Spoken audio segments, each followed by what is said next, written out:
Anda kembali di Presisi Pagi, pemirsa. Pada 2021, Oregon menjadi negara bagian Amerika Serikat pertama yang melakukan dekriminalisasi seluruh jenis narkoba. Tujuannya mengalihkan masalah kecanduan dari pendekatan hukum ke pendekatan medis. 3 tahun kemudian, Pemda menyatakan darurat fentanyl di kota terbesar negara bagian tersebut, Portland. Kita simak laporan Nova Purwadi dari VOA. Sejak 2021, negara bagian Oregon memberlakukan dekriminalisasi narkoba. Bagi pecandu seperti John di kota Portland, ini membuatnya bisa menghisap syabu atau menggunakan fentanyl dengan leluasa. We were right out in the open and you didn't have to be paranoid anymore. You didn't have to worry about the cops. And we were just, it was just like smoking cigarettes. Dekriminalisasi disahkan lewat referendum akhir 2020 bernama Measure 110 atau Undang-Undang 110. Pengguna tak lagi menghadapi ancaman kurungan. If somebody is using, if we see somebody smoking fentanyl off of foil, we can stop them and we can write them a Measure 110 ticket. And that ticket, it's a $100 fine.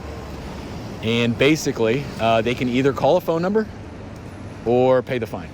Tapi kenyataannya hanya sekitar 4% yang menelpon nomor kanseling pada kartu yang dibawa polisi. Dan yang gagal bayar denda juga tak diberi sanksi. Selain itu, banyak dampak lainnya. Fentanyl came on the scene at the same time that decriminalization happened, and then we saw an explosion in public drug use downtown, and unfortunately that brought other issues into downtown, such as, gun violence and other crime. Erica adalah warga Portland yang akhirnya pindah guna menghindari tingginya kriminalitas. This isn't about freedom for people who want to do drugs.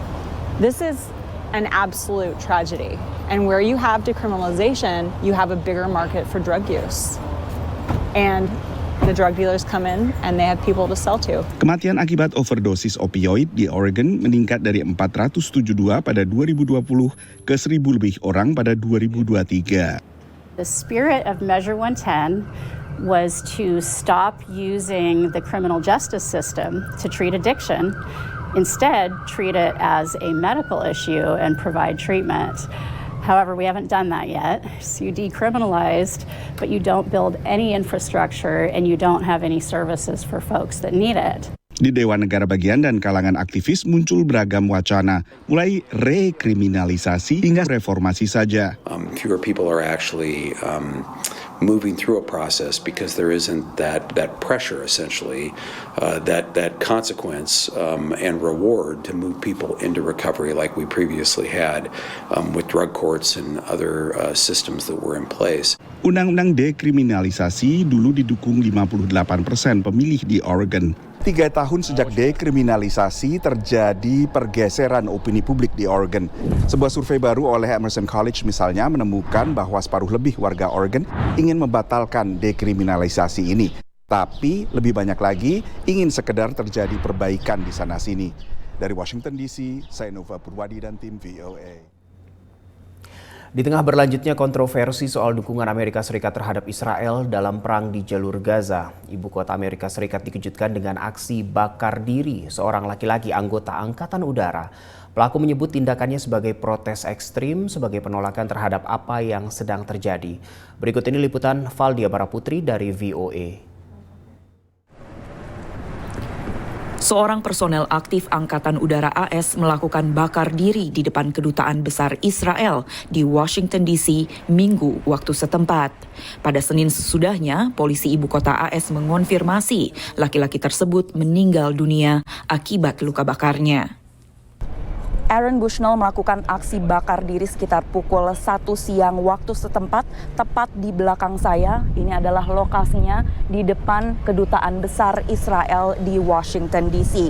Saat melakukan aksinya, ia mengenakan seragam lengkap serta menyiarkannya lewat streaming media sosial Twitch. Ia menyebut bahwa aksinya adalah protes ekstrim menolak serangan Israel di jalur Gaza. Ia juga meneriakan yel bebaskan Palestina sebelum akhirnya mendapatkan penanganan. Sejak serangan militan Hamas ke Israel 7 Oktober dan serangan balasan Israel, kedubes dan perwakilan diplomatik Israel di seluruh AS sering didatangi demonstran dan dijaga ketat. What if we saw him? Could I have asked him to come protest with us? Could I have given him hope that change is possible and he doesn't have to risk his own life for it? Pada Desember, seorang demonstran juga melakukan bakar diri di depan konsulat Israel di Atlanta. Aksi bakar diri terjadi saat kebijakan AS terhadap perang Israel-Hamas terus mendapat resistensi domestik, terutama dari partai Presiden Joe Biden sendiri, Partai Demokrat.